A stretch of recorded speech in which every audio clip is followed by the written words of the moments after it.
સ્વામિનારાયણ ભગવાને તો ભાદરાથી ખાલી કાગળ લખીને મોકલ્યો કે આ કાગળ મળે આ વાંચીને જે સ્થાનમાં ને જે પરિસ્થિતિમાં હો ત્યાંથી ચાલી નીકળજો, ઘરે કહેવાય નહીં જવાનું હો. ને જેતલપુર જઈને રામદાસ ભાઈ પાસે જઈને ત્યાગીની દીક્ષા લઈને અહીં આવજો કચ્છમાં. સીધી આજ્ઞા તો મુખોમુખ તો કરી નથી, ખાલી કાગળમાં લખીને મોકલ્યું. તો કોઈ દરબારમાં બેસી રાજ્યના વહીવટ સંભાળતા હતા, કોઈ ગામ ધણી હતા, જ્યાં જેને કાગળ મળ્યો ત્યાં કાગળ વાંચીને ચાલતા થઈ ગયા. પેલો મામો ભાણિયાને પરણાવવા ગયો હતો તો કાગળ વાળો અહીંયા ગયો, આ તમને કાગળ મહારાજ નો આવ્યો છે. મામો ચાલતો થયો તો ભાણિયો કે મામા ક્યાં ચાલ્યા? કે આ મહારાજ નો કાગળ આવ્યો છે, મહારાજ તેડો જાઉં છું તેડા.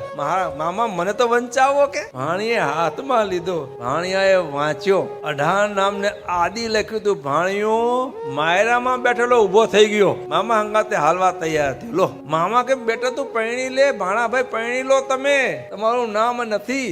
મામા મારું નામ છે અંદર, આદિમાં હું ના આવું? લો બંધુ, ચાલુ લગન માયરામાંથી ઉઠીને મેઢળ બાંધેલા ચાલતા થઈ ગયા. આ ધર્મ સ્થાપન કરાવવાને માટે, આવા સંતો ભક્તોના નિર્માણને માટે સ્વામિનારાયણ ભગવાનનો અવતાર થયો છે. હો કેટલા વચન એક વચનથી બધું ત્યાગી દે. આવા ગ્રસ્ત, આવા ત્યાગી